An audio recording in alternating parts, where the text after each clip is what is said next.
मैं doctor Neeraj Kumar, medical director and HOD paediatrics, motherhood hospitals, tri city. हमारे यहाँ पे 4 हॉस्पिटल्स हैं और हमारी speciality women and child health care है।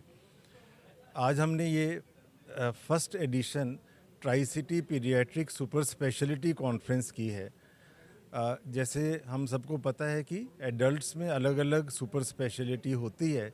अब पीडियाट्रिक्स के फील्ड में भी ये सुपर स्पेशलिटीज़ काफ़ी डेवलप हो रही हैं, चाहे वो बच्चों के न्यूरोलॉजी की प्रॉब्लम्स हैं, कार्डियोलॉजी की हैं और बाकी लिवर की, जीआई ट्रैक्ट की, तो ये अब ये सारी बहुत डेवलप हो रही हैं।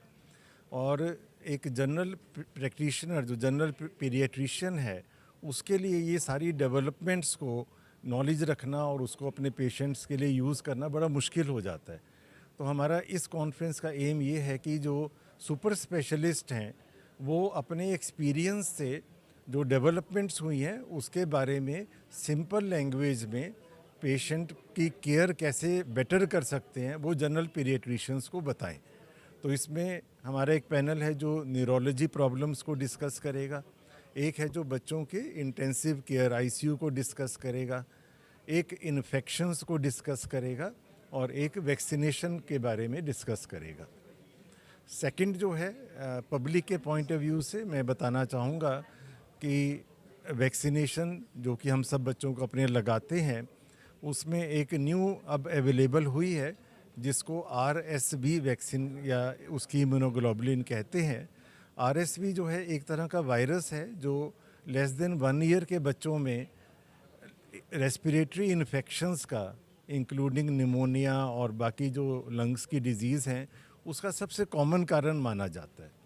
और ये एक तरह का वायरस होता है, तो इसकी कोई स्पेसिफिक इलाज नहीं है अवेलेबल और काफ़ी कॉमन है कि इसकी वजह से बच्चे हॉस्पिटल में एडमिट होते हैं और काफ़ियों को इंटेंसिव केयर की भी ज़रूरत पड़ती है। तो अभी तक इंडिया में इसका वैक्सीन अवेलेबल नहीं था। पिछले 1-1.5 महीने से ही इंडिया में भी अब वो लॉन्च हुआ है, जो कि सभी न्यूबॉर्न बच्चों को 1 डोज़ लगाना रिकमेंडेड है, जो कि उसका पहला साल निकाल सकते हैं और बीमारी होने के चांस बहुत कम हो जाते हैं। और सेकंड जो एक पैनल ने हमारा डिस्कस किया वो ये कि हम लोग देख रहे हैं कि आजकल जो हर घरों में पेट्स होने काफ़ी कॉमन हो गए हैं। जैसे हमें पता है कि डॉग्स को, कैट्स को रखना कॉमन हो गया है और हम सब के पास एटलीस्ट प्राइवेट सेक्टर में पेट्स की बाइट के बहुत सारे पेशेंट्स आते हैं। तो अब क्या होता है, जब वो आते हैं पेशेंट तो हमें 2 तरह के इंजेक्शन लगाने होते हैं, एक जो उस जगह पे जहाँ पे चोट लगी है और दूसरा जो बाकी 5 इंजेक्शन का कोर्स होता है। तो हम सब ने ये डिस्कस किया कि जैसे बाकी वैक्सीन्स हम प्रिवेंटिव लगाते हैं, तो पब्लिक को एटलीस्ट जो पेट्स रख रहे हैं अपने घरों में, उनको रेबीज़ का भी प्रिवेंटिव लगवाना चाहिए। उससे क्या होगा कि अगर कोई उनको बच्चे को कट भी लगा है, पेशेंट को किसी को बाइट हुआ है, तो उनको फिर बहुत कम बूस्टर लगाना पड़ेगा बाइट के बाद। तो एक ये इम्पॉर्टेंट मैसेज मैं देना चाहूँगा कम्युनिटी में भी। मेरा नाम डॉक्टर विमलेश सोनी है। मैं न्यूनेटोलॉजिस्ट मतलब बिल्कुल छोटे बच्चों की डॉक्टर हूँ, मदरहुड चैतन्य हॉस्पिटल सेक्टर 44 में। वैक्सीनेशन को लेकर के कुछ पेरेंट्स के दिमाग में ये मिथ होता है कि बहुत सारे वैक्सीनेशन लगाने से बच्चे को कुछ साइड इफ़ेक्ट तो नहीं होगा या कोई बाद में फ्यूचर में कोई प्रॉब्लम तो नहीं आएगी। कई पेरेंट्स का ये सवाल होता है। तो ये हम बता दें कि जैसे काफ़ी बीमारियों के लिए बचाव वैक्सीनेशन शुरू होने के बाद आया है। जैसे आप पहले सुनते थे कि चेचक की बीमारी पहले होती थी, वो अब इरेडिकेट हो चुकी है, तो वो वैक्सीनेशन की वजह से हुई है।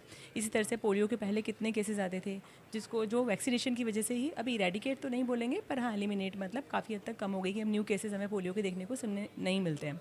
तो ये सब वैक्सीनेशन की वजह से ही हुआ है। इसी तरह से नई नई बीमारियों के ऊपर अभी रिसर्च हो रहा है, तो नए टीके बन रहे हैं, इसलिए नए वैक्सीनेशन आए हैं। जो लोगों को लगता है कि ये हमारे ज़माने में तो नहीं थे, तो अब इतने टीकों की क्या ज़रूरत है। तो उस ज़माने में बीमारियां भी ज़्यादा होती थी, जो बीमारियां अब कम हो गई हैं। तो इनको हम कहते हैं वैक्सीन प्रिवेंटेबल डिजीज़, कि आप कुछ वैक्सीन लगवा के अपने बच्चे को पूरे जीवन के लिए उन बीमारियों से बचा सकते हो। तो इसलिए वैक्सीनेशन करवाना ज़रूरी है और ये मिथ को दूर करना ज़रूरी है। देखो, जो रूटीन वैक्सीनेशन है हमारा, मतलब maximum vaccination 5 years of age तक हो जाता है वैक्सीनेशन शेड्यूल। उसके बाद कुछ वैक्सीन हैं जो 1-2 वैक्सीन जो 10 ईयर्स ऑफ एज में लगती हैं, फिर एक 16 ईयर्स ऑफ एज में, और वैक्सीनेशन, इनमें से कुछ वैक्सीनेशन ऐसी है जो वैसे बच्चों को हम रूटीन शेड्यूल में लगाते हैं, पर एडल्ट्स ने भी अगर वो वैक्सीन अपने बचपन में नहीं लिए तो इनमें से कुछ वैक्सीन ऐसी हैं जो वो बड़े एज में भी ले सकते हैं। जैसे अगर हम बताएं तो सर्वाइकल कैंसर की वैक्सीन, एक चिकन पॉक्स की वैक्सीन, टाइफॉइड की वैक्सीन, ऐसे कुछ और वैक्सीन्स हैं, फ्लू की वैक्सीन, जो बड़े लोग भी ले सकते हैं। अगर हम देखें कि लास्ट 2 डिकेड्स में तो काफ़ी ज़मीन आसमान का फ़र्क है, जो निक्कू केयर में, इनफैक्ट पिक्कू केयर में भी सर्वाइवल्स काफ़ी बेटर हो गए हैं।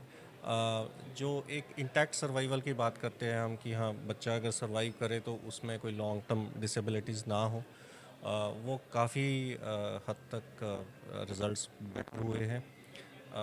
नई टेक्नोलॉजीज़ हैं, नई वेंटिलेशंस हैं, नए इक्विपमेंट्स हैं, नई नॉलेज है। Knowledge obviously adds on to आपके सर्वाइवल रेट्स को और लॉन्ग टर्म सर्वाइवल को और लॉन्ग टर्म डिसेबिलिटी प्रिवेंशन को इफ़ेक्ट करता है। तो आज की डेट में लास्ट 1 डिकेड में काफ़ी बेटर हो गई है ये neonatal care, and even paediatric ICU care is much better now. देखो, इसमें सर्वाइवल रेट निक्कू के बच्चों का बेटर हो गया है। इसमें एक चीज़ इम्पॉर्टेंट याद रखने वाली है कि ये जो अगर बेटर न्यूनेटल आईसीयू है उनमें सर्वाइवल रेट का काफ़ी फ़र्क पड़ा है। जिनमें बहुत अच्छी प्रैक्टिसेस फॉलो होती हैं, इन्फेक्शन कंट्रोल्स होते हैं, इक्विपमेंट्स बेटर हैं, तो उनमें लास्ट 1 डिकेड या उससे ज़्यादा में काफ़ी डिफरेंस आ गया। आजकल हम बात सर्वाइवल के साथ साथ हम इंटैक्ट सर्वाइवल की करते हैं। इंटैक्ट सर्वाइवल का मतलब है कि बच्चा की किसी की लाइफ बचती है तो वो कोई उसको डिसेबिलिटी ना हो, कोई लॉन्ग टर्म डिसेबिलिटीज़ ना हो।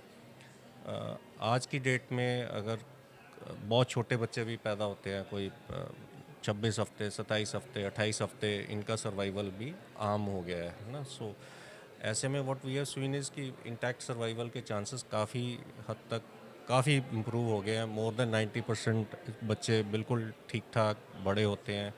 वी हैव सीन 500 ग्राम के बच्चे, 600 ग्राम के बच्चे, 800 ग्राम के बच्चे, they are doing very well in life, बहुत अच्छा कर रहे हैं, पढ़ाई में अच्छा करते हैं, कोई लॉन्ग टर्म डिसेबिलिटीज़ नहीं है, their IQs are quite okay, in fact काफ़ी तेज़ होते हैं, काफ़ी ब्रिलियंट होते हैं कई बच्चे। So overall there is lot of difference in last 1 decade. भगवान का नाम और ध्यान घर में रहेगा हर वक्त। सकारात्मक प्रभाव वेदाक्ष धूप बत्ती से। वेदाक्ष ज्योति सेवा संस्थान द्वारा अभिमंत्रित धूप बत्ती रोज, मोगरा और बेलपत्र की महक से लक्ष्मी का होगा वास। वेदाक्ष धूप बत्ती।